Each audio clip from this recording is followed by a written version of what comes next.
I named this channel The Veto because I think the people have the ultimate veto power. That's great. It's our freedom. We have the responsibility Yeah.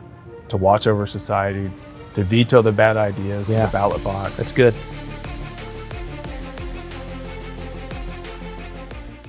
So you start this organization.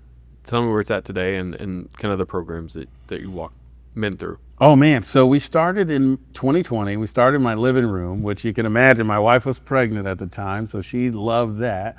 And most of the time it was just me and one other guy. It's probably during COVID, so she's it was stuck in with definitely you. during COVID. It was a whole thing.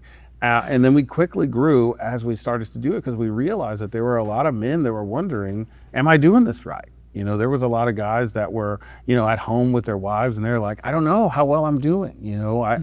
I'm thinking about this. I'm thinking about my dad, da-da-da-da. And so I said, okay, well, we're meeting at my house. Boom. So we started doing that. Then we got approached by a big philanthropist here that said they wanted to partner with us, which I'm so grateful for. I mean, feel how you may about the Kaiser Foundation, but let me tell you, they had seen us in infancy and then provided us with not only the money, but the resources of things that we didn't even know we didn't know. And so a lot of training, a lot of things. So we were able to grow. And now we're at the point where we've impacted a little over 500 and something fathers. I think it's 540 fathers here in the state of Oklahoma, as well as other surrounding states. A lot of guys log in. And then we also just expanded now to where we have started the vision as it's supposed to be, where we now have the co-working space, but we also have a space for dads to be able to play and engage with their kids and do the things that they need to do. And then if we have the occasional dad that needs to do supervised visits, things like that, which I'll be doing right after this interview, they have now a safe place to do that where they don't have to pay yet another place. I mean, it's $50 an hour with a 2-hour minimum, and you have to pay for wherever you go in the food. It's a whole racket. And so the organization now is in a place where we're starting to develop fathers, train the trainers. So we have our Birthright Living Legacy Courageous program. That's our flagship. That's where everything starts. That's what everything is about. It's just getting the dads together, talking about, hey, what was it like for you? This is the thing we're going to cover, like, license to play, explaining why play is important, what it does for fathers, what it does for kids. Then we have our park crawls. Park crawls are just designed, are intentional. It's reimagining communities at play. So again, when you're a dad, maybe you're a weekend dad and you don't know, but I get to see Robert, who's a dad that's engaged but just travels a lot. I get to see how you interact with your kids, and like I did with the firewood, say, oh, I didn't know that was acceptable, that I could do that. So we create these park crawls and we go to parks all over the state where we get an opportunity to cook food and just have a bunch of dads, moms, everyone come together. But it's just so dads can be able to intentionally reimagine the way to play in community. Then we have our Super Dad program, and that's how we help dads go from visitor all the way up to potentially on our board as a legacy status in the Super Dad program. And it just helps them to develop as fathers, as mentors, as engaging in the community so that they can then one day mentor other dads and help to take off some of the pressure. It's just me and my wife right now. And so with 500 dads, you can imagine trying to call and text them all is a little bit of a task. We've just introduced wellness this year. Wellness is our opportunity for dads to do strength training and conditioning, but more importantly, focusing on what does that voice in your head say when things get hard? And when you're working out and doing body weight versus, working out, you're doing a lunge or something, your legs start to shake. And what does that voice in your head say? Does it say give up? Does it say quit? Does it say you're not good enough? Where does that voice come from? And so we help to focus on that. And then last but not least, our Love Lottery Sweepstakes. That is our Father of the Year program that we just get a chance to celebrate dads and say, hey, your family has nominated you and they see what you're doing, or someone in the community has said, and this doesn't have to be somebody that's a part of our program. It's just a dad anywhere doing great things. So we can say, here, let us shower you with all the gifts that we found in the community, $1,000 cash, because we know if it goes in the account, it may go into the family. We say, here, Dad, here's $1,000 to do what you need to do for you, because self-care is one of the things that dads neglect a lot. I know you have tremendous support. I see it. You mentioned some of the great support that you have around the community and here in the state of Oklahoma. I would imagine, though, just knowing the culture and some of the things we talked about, have you had resistance? Oh, yeah. Where does that come from? So the resistance comes from the notion that, again, for men to win, women have to lose. And so until they get an opportunity to talk to us and get to know what we're really for, they have no choice but to go what the usual tug of war on TV is, which is women this, women that, or men this, men that, and it's always this pitting against. For us, we won't allow, like when we work with social media people, we tell them this is not a mom bashing, Right. and this is also not a father solves all problems. This is a let's be real, let's talk about what's going on, and then encourage, us to not make dad the butt of the joke. Let's go back a little bit more to the Andy Griffith versus the Tim the Toolman Taylor, because Tim the Toolman Taylor was a lot of fun. He was exciting, but he was the butt of every joke. He was the fourth child, if you will, versus when we were in Andy Griffith's time, Barney Fife, the single guy, he was the guy that was the butt of the joke. He was the funny guy because he didn't have a family. He didn't have the grounding that Andy had, and that has been lost over a few seasons of life, shall I say, where we've made dad, the Homer Simpson or the Al Bundy, where it just says, hey, I'm going to stick my hands in my pants and watch TV and call it good just because I provided and I showed up. And there's way more to fatherhood than just being there. That's awesome. I want to switch a little bit at the end of our conversation to really your thoughts on restoring as a whole the idea of fatherhood in our society. I think one of the biggest obstacles to change, whether we're talking about fatherhood or any habits within our life, is you mentioned the idea of perfection. Mm-hmm. One of the biggest lies that we're told that prevent us from changing is the idea that we have to have perfection. Mm-hmm. We don't need perfection, but sometimes we have to change our priorities. Correct. What are those priorities that you think on an individual basis? I'm going to go to maybe some solutions for government or anywhere else, but what are some priorities if you're talking to a man out there, maybe not in your program, but to be a better dad? How do we lift up fatherhood? So one thing I always encourage fathers to do is to turn work on when you go home. A lot of dads are being told to turn work off. And I'll tell you why, is because you're in the political realm sometimes and you get to see how these things go, right? And you run into donors, you run into people, and you have to treat them with the utmost respect, right? We have to do what we call the sales process, where we prospect, present, follow up. We have to build rapport. Then you go through that system. So what I teach dads is keep work on when you go home.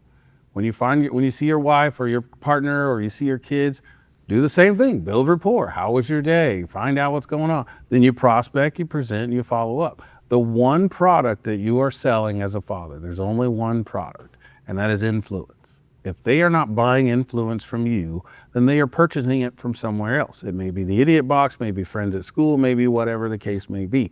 So you have to understand that you're selling a product which is influence. What it's not is manipulation. You're selling the influence to say, hey, I am a trusted voice in your life.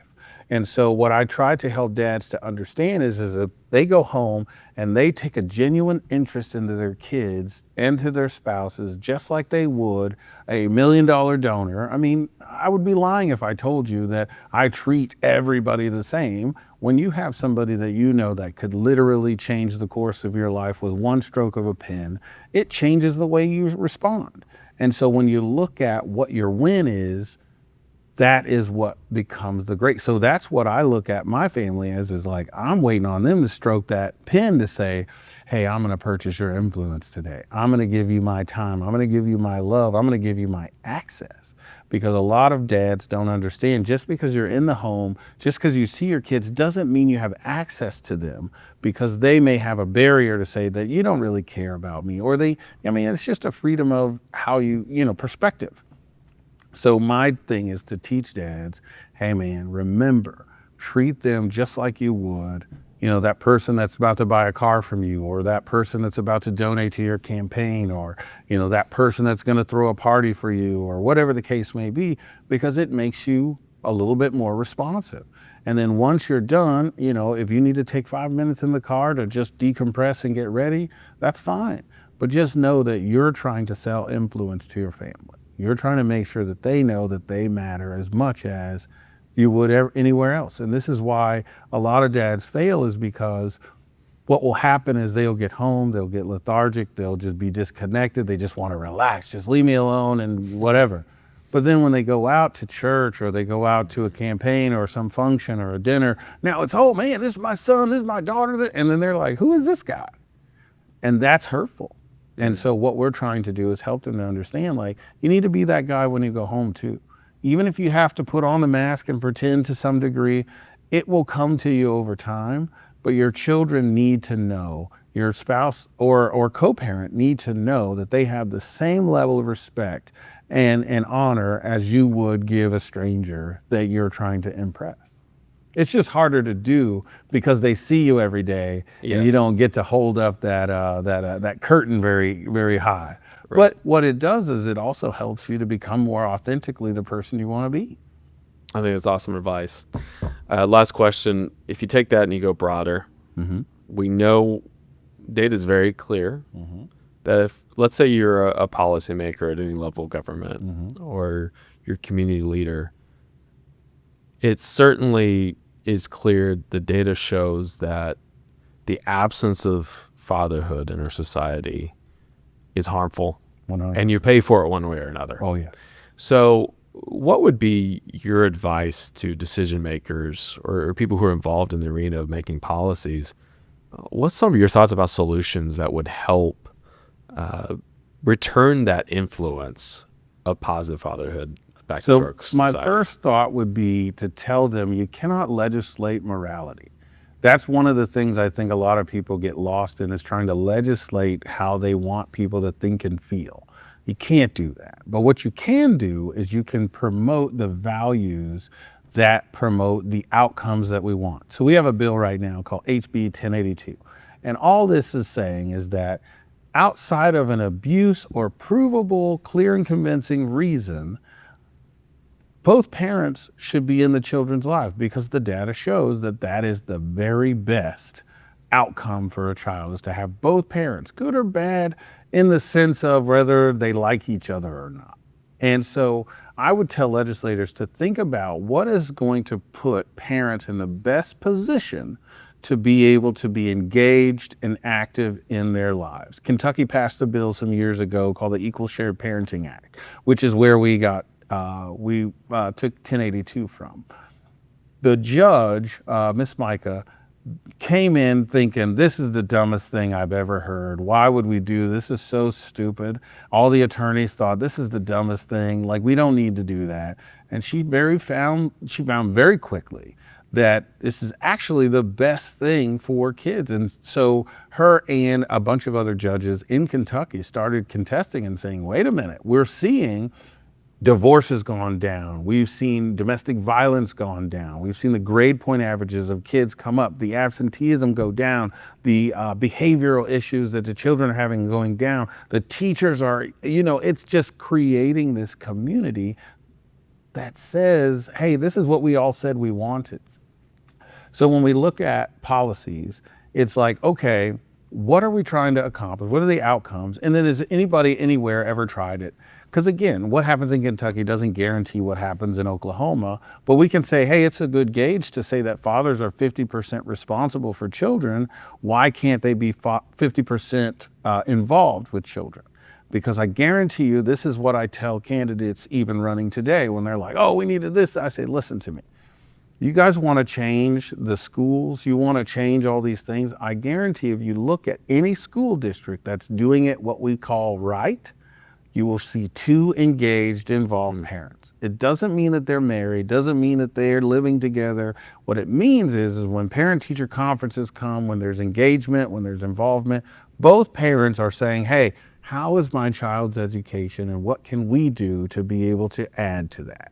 And so if it works in those arenas, no matter where you go, no matter what planet, what state, then why don't we just start to look for those kinds of common sense, bills that we can put in play to help level some of these things so we're not fighting so much about things that don't matter. And we're starting to look at, okay, what are the outcomes we want? We want safe, engaged communities. We want safe schools that are giving the maximum output. I mean, wouldn't it be great if all schools were fighting for the top 5 spaces as opposed to not being the last? You know what I mean? There's a difference in playing to win and a difference to play not to lose. And I think that's where we are in the legislative branch. Is a lot of people are trying to figure out, one, how do I get in the paper about doing something, but the outcomes don't really change or get the desired results we're after. And so then how do we work together? How do we model the behavior that we're after? You know, I love the fact that people have the freedom to pick the parties and things of that nature, but it shouldn't be so polarizing. It should be more of, hey, are these the values that we hold to be self-evident? Are these okay, let's do that. It doesn't mean that we got to work together on everything. Doesn't mean that if I like ketchup and you like mustard that we have to hate each other. It just means that when we eat hot dogs, I won't make yours. You make your own, I make mine. You know what I mean? But we can agree that grilling hot dogs is okay. And that's what I'm saying is, like, let's get back to humanity and focus on what we have in common. What are the outcomes that we have seen give us the America that, you know, everybody claims that they like, that they love, that they want, so that way we can get back to strong families, strong communities, and then fix all the other things as we go. If someone wants to follow Birthright Living Legacy and the work you're doing, how can they do that? Oh man, a myriad of different ways, all of the social media ways, but you can also www.brlivinglegacy.org.com, birthrightlivinglegacy.org.com, or you can just call us. I mean, 918-922-9445. You can text, call, if you want to give, if you want to be a part of it, you know, like, yeah, we open arms, you know, for dads all over. Well, thank you so much. I know you're very, very busy. Appreciate your time. Absolutely. Thank you for having me here. Thank you so much for watching this content on The Veto. Be sure to like this episode and subscribe to our channel on YouTube. If you'd like to join our newsletter, you can visit yourveto.com to get emails about new episodes and information directly in your inbox. Don't forget that we the people hold the ultimate veto power. We'll see you next time.